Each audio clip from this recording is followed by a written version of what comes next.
All right, and joining me via Zoom, really excited about this. He is now the former Arizona Wildcat basketball star, just declared for the NBA. Well, declared for a professional future that will eventually end in the NBA. Brandon Williams, my man, what's going on? Besides that haircut, what is going on, my man? How you doing?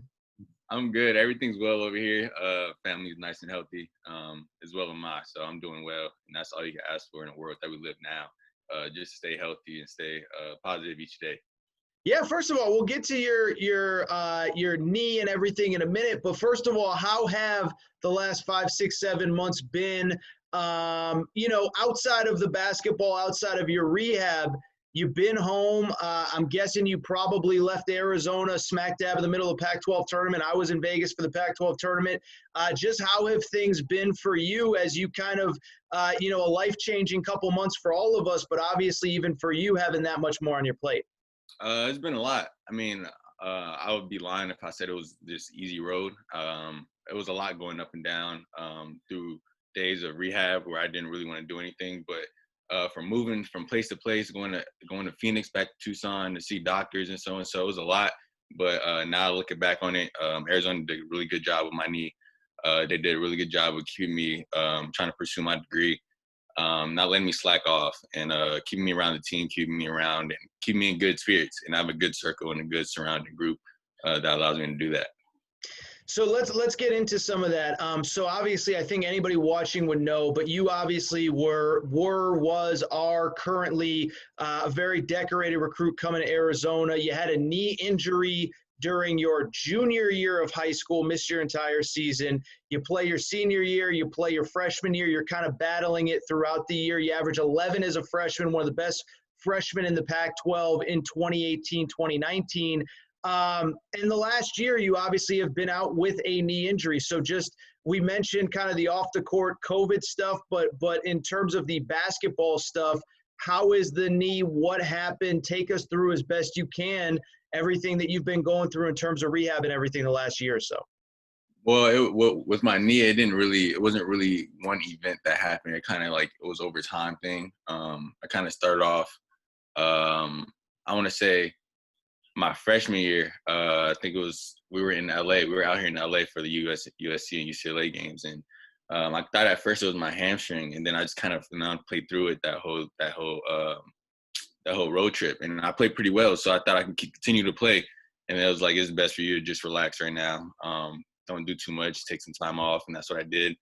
And they eventually told me that it was the same thing as my high school. So at that point, I didn't really hit rock bottom. I knew it was going to be a long road back, a long mountain I had to go over. And I was understanding of that, and I knew people were going to count me out like before. So I knew all of this was going into it, and I knew everything that was going to come with it, no matter what I did. So my best bet was just, staying down, and just continue to work. Justin Kakowski is one of the best trainers out. He prepared me in ways that I didn't want to do. Days I didn't want to go to rehab at 6 a.m.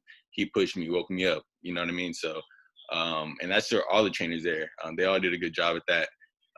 And like I said, it wasn't an easy road whatsoever. It was not an easy road. So that's one thing about me, and anybody who knows me, and Aaron, I love a challenge. I love a challenge. That's one thing I strive for, and I love being doubted, and that's what makes me the person I am today. So obviously you never want to go through the situation that you went through, but when you were diagnosed, I mean, is there not is there some sense of, okay, I've done this before, I can do it again? Is that kind of what you're saying? Exactly. I did it once before. I know it's in me. I'm capable of doing it again. It doesn't matter how many times, or because I know there's going to be people saying, "Oh, this is second surgery in however years," but all I know is that I talk to my doctor and I know what he's saying. So I trust him and he trusts me. So on the court, where are you at in your rehab? Because, there's buzz going around these LA streets right now that some of these pickup games that you're getting involved in, that you're playing really well. How are you? How do you feel? All that stuff. I feel good. I've been working with my trainer out here, Dash. He's a very good trainer. I started with him probably like 2-3 months ago. our relationship kind of happened. I just popped up to a random open run. And then, like you said, I was just playing well. And then after that, he kind of like, he didn't know me prior then. And then after that, he was like, I want to sharpen some details that you have. More or less not really showing me new things, but just want to sharpen, you know what I mean? Get the rust out. So that's what I've been doing for the past 3 months. And I've been playing open run probably once every week at the end of each week and seeing what I've been doing. So it's been well. It's been well. I've been working out, been lifting. I feel it's more explosive. Been working on muscles I haven't been before. Working on new stuff. Starting to do yoga. Okay. Yeah. So I'm just trying new things for my body. You know, eating right, sleeping right, and make sure I'm hydrated. That's one of the main things. So how have you felt on the court? I mean, you mentioned that your body in some ways feels better than it ever has.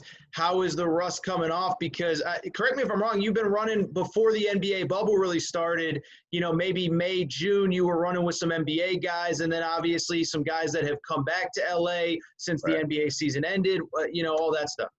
Yeah, well, prior to the NBA bubble, I was out here with DeAnthony Melton, my high school teammate on the Grizzlies now. But I was running with him. We was up at the Sports Academy up in Thousand Oaks.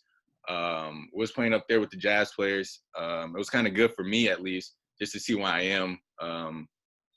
And this is something that I want to do. You know, I want to be a pro, so why not play against one of the best pros? And Donovan Mitchell, obviously, is playing one of the best basketballs, or did play one of the best basketball of his career. But you know, that really shows where I stand, and that's what I wanted. So, I mean, I'm not going to lie. It took me a minute to get adjusted to the NBA game. But once I figured it out, I felt like I was pretty good, and that's what really opened my eye and really wanted me to pursue this dream of mine. What did you make of Donovan Mitchell in the bubble, by the way? Oh, man, it's record-breaking. I mean, Yep. It was incredible. Him and Jamal Murray, the duo of those having at each other. But it was very fun. I wish I could see it a little more, but obviously has to come to an end.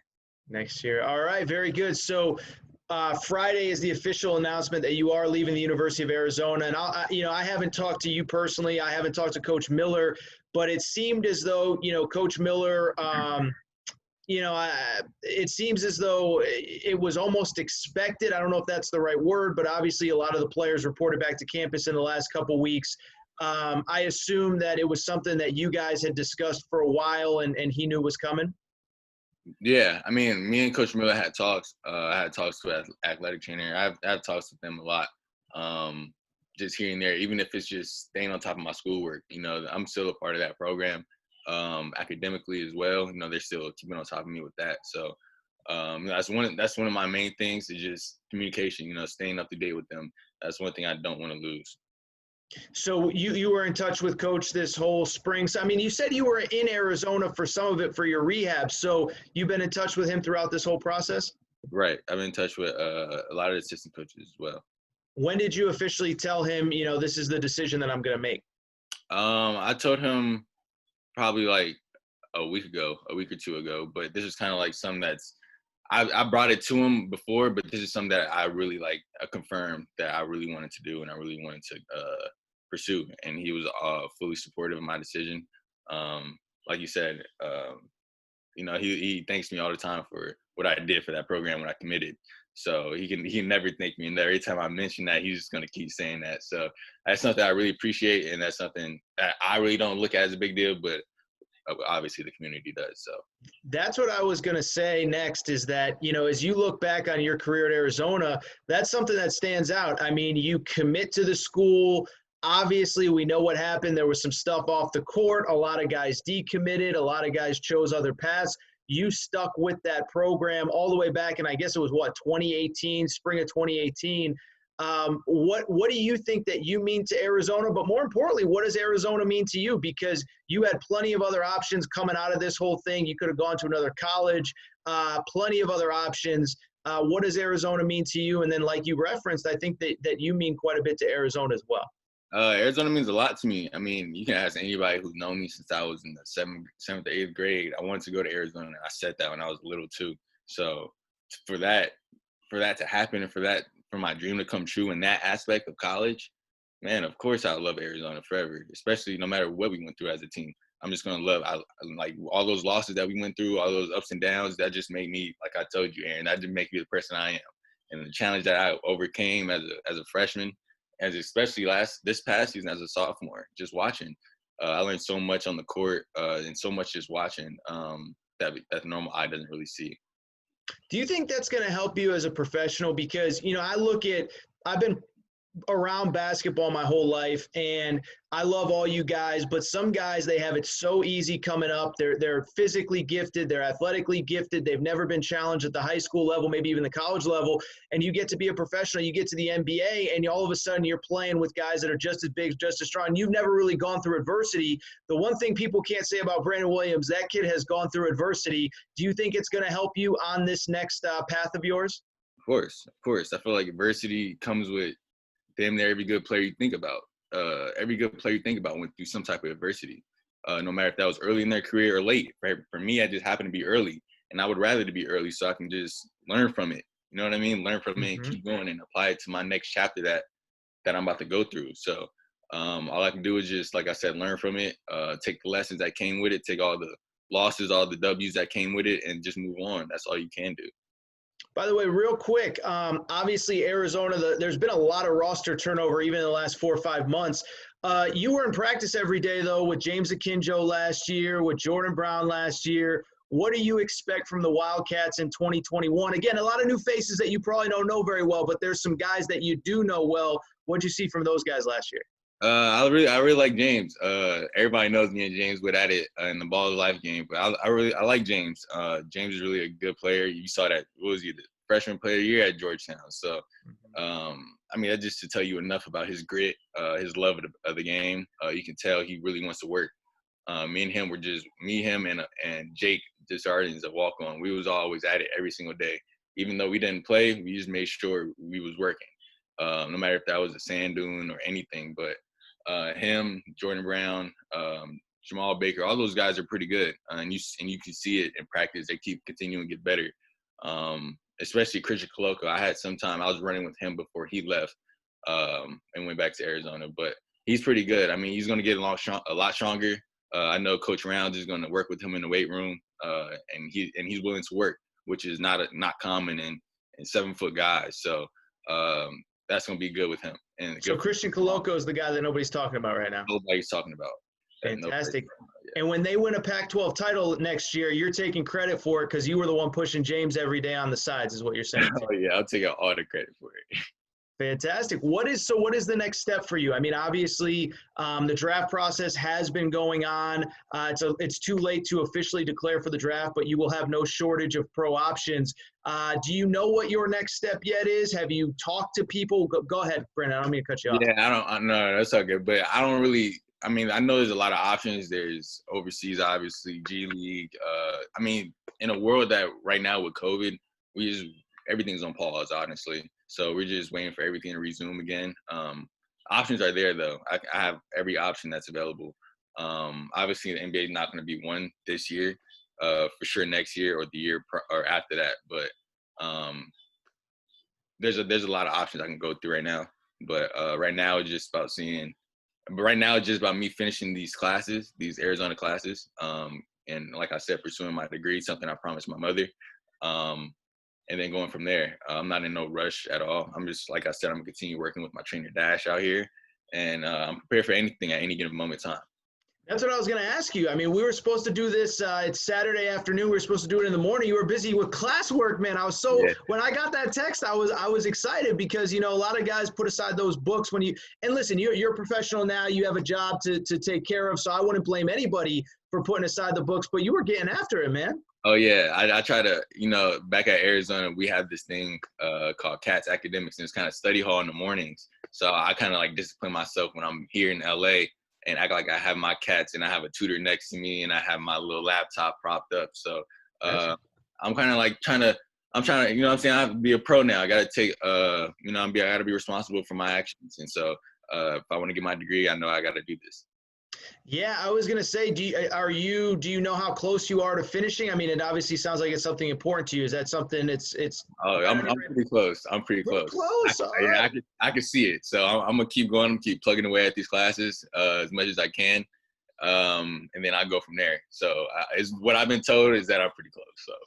Fantastic. Last couple questions. The first one, I was thinking back to your entire career at Arizona, and something Coach Miller said in his press release when you made your announcement is, do you feel like Arizona fans, or frankly the NBA scouts, the G League scouts, the overseas scouts that you're going to be working out for, do you think they've seen the best Brandon Williams? Because even Coach Miller said in his press release yesterday that, Arizona fans, even though you averaged almost 12 a game as a freshman, didn't see the best Brandon Williams.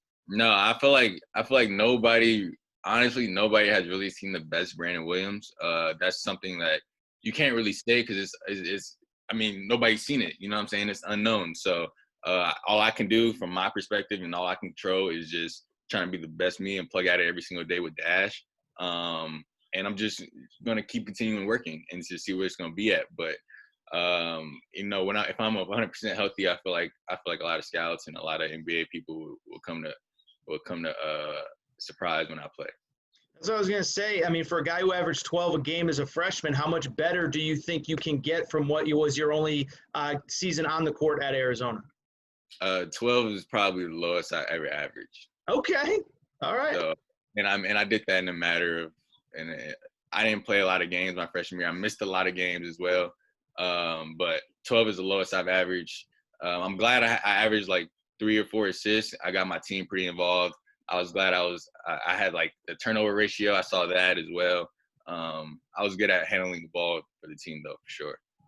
Last question for you, man. If a GM or scout or somebody that would consider bringing you into their organization is watching, I mean, tell them a little bit about you, whatever we haven't discussed or whatever we have discussed, just because, like I said, man, it feels like you've been off the radar. And really, when you were on the radar, as we just referenced, maybe people didn't get to see the best Brandon Williams. Well, I'm just a smart guard. I like to create. That's why I look at myself. I don't look at myself as a scorer. I can score really well if I want to, but I just look to create and make smart decisions for not only myself but for my teammates. And I feel like that's just the way basketball is played nowadays.